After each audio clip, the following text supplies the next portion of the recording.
dans la relation, c'est lorsque tu peux être sûr qu'il n'y a pas une arrière-pensée d'un point de vue physique. Là se loge tout le génie de la lecture de la sexualité dans la Torah, qui permet de faire gravir un couple d'année en année, de mikvé en mikvé, vers des sommets de plaisir physique, parce qu'il y a eu un travail au niveau de la couche sentimentale qui a été fait. Ça procède de la même chose, le même principe. Je vais donner à mon épouse, je vais créer un lien qui n'a pas d'application immédiate.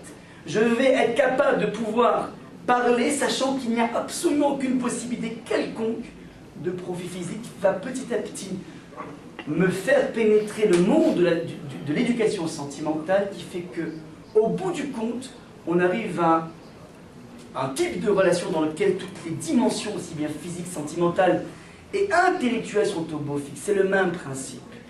Un maître de la littérature française a très bien compris ce principe du chinou. Il le dit d'ailleurs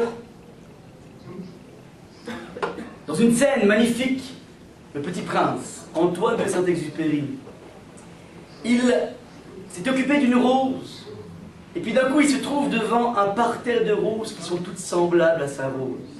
Alors il dit la chose suivante, il dit « Je me croyais riche d'une fleur unique, mais je ne possède qu'une rose ordinaire. Ça et mes 3 volcans qui m'arrivent aux genoux. » À ce moment-là, le renard va consoler le Petit Prince en lui disant « C'est le temps que tu as passé pour ta rose qui fait que ta rose est si importante. » Et le Petit Prince de répondre « C'est le temps que j'ai passé pour ma rose qui fait que ma rose est si importante. » L'essentiel est invisible pour les yeux. Il y a donc toute une éducation que le renard donne au Petit Prince qui fait qu'il retourne devant le parterre de roses qui sont toutes semblables à la sienne et il dit la chose suivante.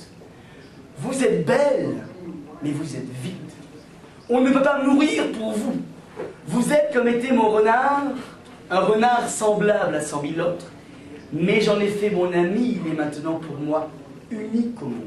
Ce type de relation unique et exclusive, c'est exactement le fruit du don permanent, un don non intéressé, un don gratuit. Ça, c'est le principe essentiel du Rim, de ce maître, du Moyen-Âge.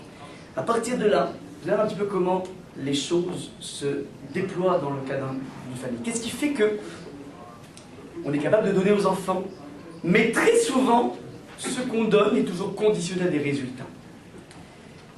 Il y a des personnes qui vont dire la chose suivante.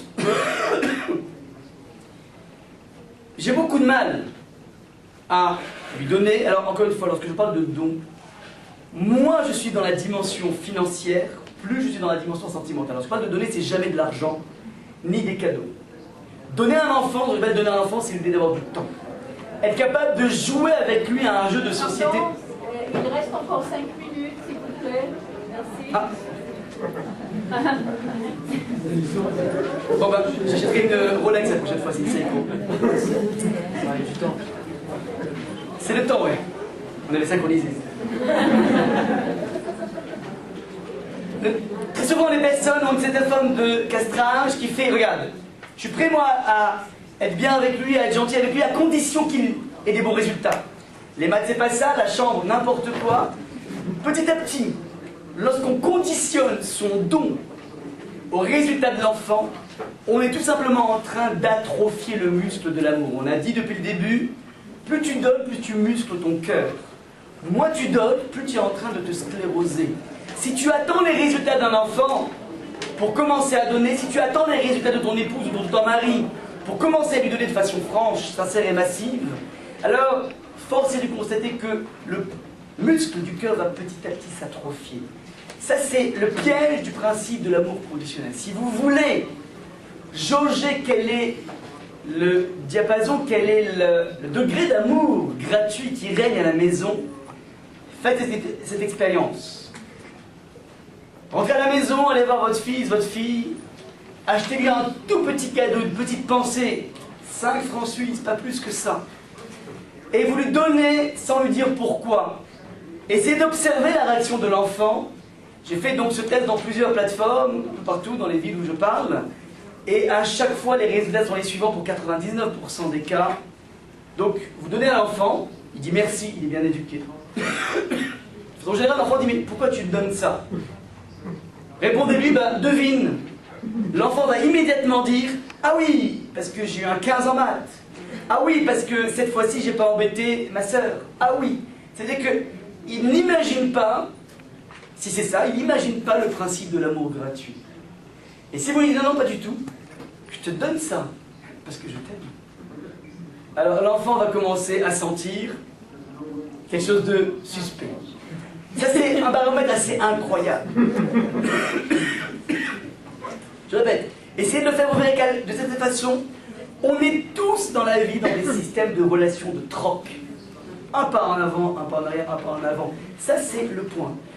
Ce qu'on dit ici, il faut être capable de pouvoir générer, il me reste très peu de temps pour le déployer ici, être capable de pouvoir générer, à l'instar de Rav Moshe Feinstein, des endroits dans lesquels on va être capable de couvrir l'enfant d'amour, et ceci de façon répétitive, qui fait que petit à petit, l'enfant ressent que je suis l'être le plus aimé au monde. Plus un individu ressent cet amour, moins il ira chercher dans tous les ersatz d'amour immédiat, de paradis artificiel, que sont aujourd'hui la drogue, que sont aujourd'hui toutes les formes de dérive et de lieux de perdition.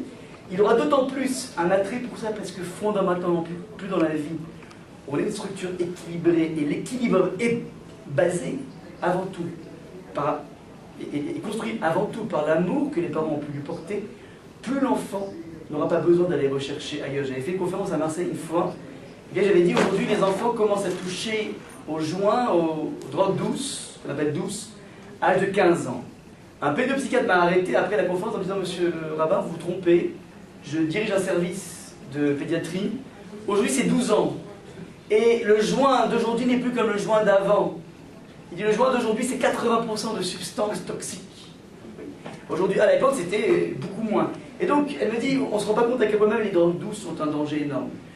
Un enfant ne touche le monde de la rue qu'à partir du moment où il cherche là-bas quelque chose qu'il ne trouve pas à la maison, c'est-à-dire un principe d'amour gratuit. Oui, effectivement, lorsqu'on est entouré de, entre guillemets, de voyous, ce qu'il y a de génial dans le groupe des voyous, c'est qu'en fait, tu as besoin d'être personne pour être parmi eux.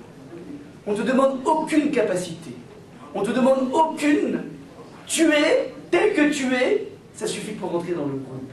Cette clé d'accès dans le groupe des voyous est ce que l'enfant ne trouve pas à la maison. Je répète, dans un groupe de voyous, on n'a pas besoin d'être un champion du casse de banc. Si tu l'es, tant mieux. Ce sera encore plus pratique pour le groupe.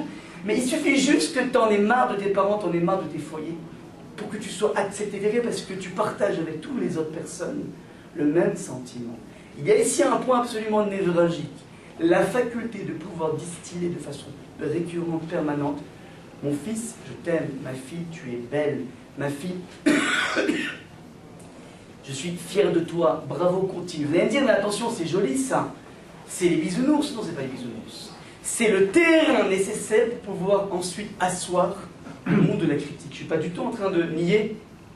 En fait, il faut faire pousser les enfants, il faut être capable de critiquer les enfants, il faut être capable de pouvoir mettre des lois qui sont extrêmement claires à la maison.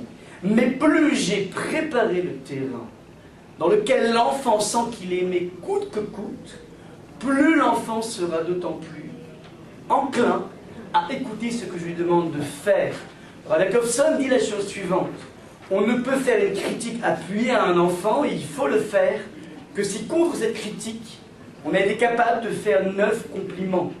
Des petits compliments qui s'appellent « Ah, t'es bien habillé », même si c'est pas forcément vrai, même si les couleurs jurent un peu entre elles. Être capable de trouver, non pas de fliquer l'enfant pour voir ce qui cloche chez lui, mais voir ce qui cloche pas chez lui, qui est une sorte d'embryon du bien de l'enfant, plutôt de me focaliser sur ce qui ne va pas. De façon générale, dans les foyers normaux, on tourne dans une proportion qui est exactement inverse, plus qu'inverse. On a à peu près 25 critiques pour un compliment, et ce compliment du bout des lèvres. 18 en maths, pas mal, tu vois que tu étais capable. Tu vois que tu étais capable, oui. Tu as fait la vaisselle, bravo, tu as fait la vaisselle, super, bon, tu aurais pu un peu nettoyer l'évier. Bref, il y a une sorte de parcimonie du bien. Alors, sous couvert de peur de trop gâter l'enfant, sachez une chose, lorsqu'on est dans le registre sentimental, on n'étouffe jamais l'enfant. Les cadeaux, l'argent peuvent étouffer l'enfant.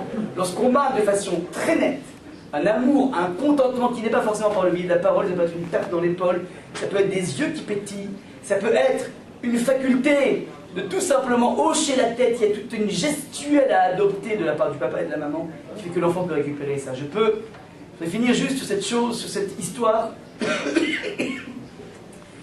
du plus grand maître de la pensée juive de la fin du XXe siècle, qui s'appelait Rav Yitzhak Hutner. Il vivait aux États-Unis. Lorsqu'il était jeune, il était un enfant brillant. À l'âge de 12 ans, il a passé le bac. Un vrai génie. Et on avait vu en lui un talent tout à fait inédit, d'être capable à la fois d'être un conférencier hors pair et en même temps une plume inédite. C'est très rare de pouvoir réunir dans la même personne les deux. Les personnes l'ont vu, ils l'ont dit, voilà, toi, c'est dommage que tu restes dans le monde de la yeshiva, on va faire de toi un prix Nobel, c'est tellement plus important. Ils ont essayé donc aux États-Unis de le convaincre, et aux États-Unis on convainc avec des paquets de dollars. Et l'enfant avait pris sa décision d'arrêter le chemin de ses parents pour embrasser une carrière brillante. Et voilà que ses parents ont tout fait pour le raisonner, mais il était trop intelligent à 12 ans, il était beaucoup plus intelligent que ses parents réunis, donc rien à faire, rien à faire.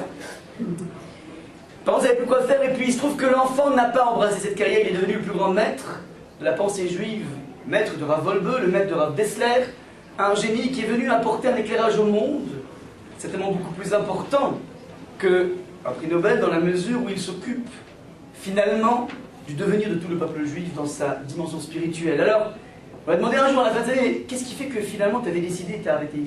J'avais pris ma décision. Je suis rentré à la maison, en rentrant à la maison, je rentre par les marches de l'escalier, et puis je sens une odeur bizarre qui me rappelle le plat que ma mère fait à Rosh Hashanah. Alors je monte, et plus j'avance, je m'approche de la porte, je frappe à la porte, et je sens cette odeur de plus en plus forte, je dis bizarre. J'ouvre la porte, je tape à la porte, j'ouvre, et puis je vois la nappe de Rosh Hashanah, les chandeliers de Rosh Hashanah, je vois les assiettes de Rosh Hashanah, c'est bizarre, je regarde ma montre, mais on est un jour de Chol, on n'est même pas un jour de Shabbat, rien. Et puis il voit sa mère qui débarque avec un grand sourire, et elle avait la jupe de Rosh Hashanah. Elle dit, mais qu'est-ce qui se passe? Et son père rentre, il dit, mais qu'est-ce qui se passe? Qu'est-ce qui t'arrive ici? C'est quoi ce cinéma là? Et la mère de répondre avec un grand sourire, aujourd'hui mon fils vient de finir un traité extrêmement dur du Talmud qui s'appelle le traité de Baba Kama. Pour moi c'est plus que Rosh Hashanah. Le fils a témoigné, j'ai reçu à ce moment-là de ma mère un tel océan d'amour que j'ai dit au fort intérieur, je ne pourrais jamais quitter le chemin de mes parents. C'est incroyable comment, aussi bien par Rav Moshe Feinstein, lorsque tu distilles jour après jour des caresses, des sollicitations, et c'est pas grand-chose, 5 secondes, d'un côté, de l'autre, être capable à un moment où l'enfant ne s'y attend pas, de surprendre l'enfant, de lui dire voilà, ça, c'est je t'aime et c'est plus important pour Rosh Hashanah. Ça, c'est le point absolument essentiel qui est la carence de notre génération. Et Yiratson, et que je puisse nous aider en permanence à pouvoir donner aux enfants ce dont ils ont besoin pour en faire des grandes personnes.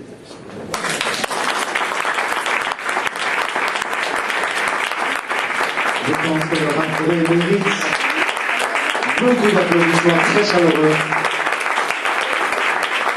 Avant de remercier le Rav, je dois juste faire part que j'ai fait un oubli à l'ouverture du cours, que le cours fut fait en mémoire de certaines personnes que je vais nommer, de Reb André Abraham et Lucienne Foumet-Brown, en mémoire de Dr Jacques Yitzhak et Mariette Lévy, Zichronam Livracham, en mémoire de Reb Chaim David et Tzora Beshmuel, Zichronam Livracham, et en mémoire de Reb David et Rachel Elbilia, Zichronam Livracham. Pour remercier le Rav Dre, au nom du Bnei Brit et au nom du comité d'organisation de Kesher, j'ai le plaisir de vous offrir un petit stylo que, comme vous le verrez, vous sera très utile pour vos conférences. Avec vos applaudissements et vos remerciements. Merci.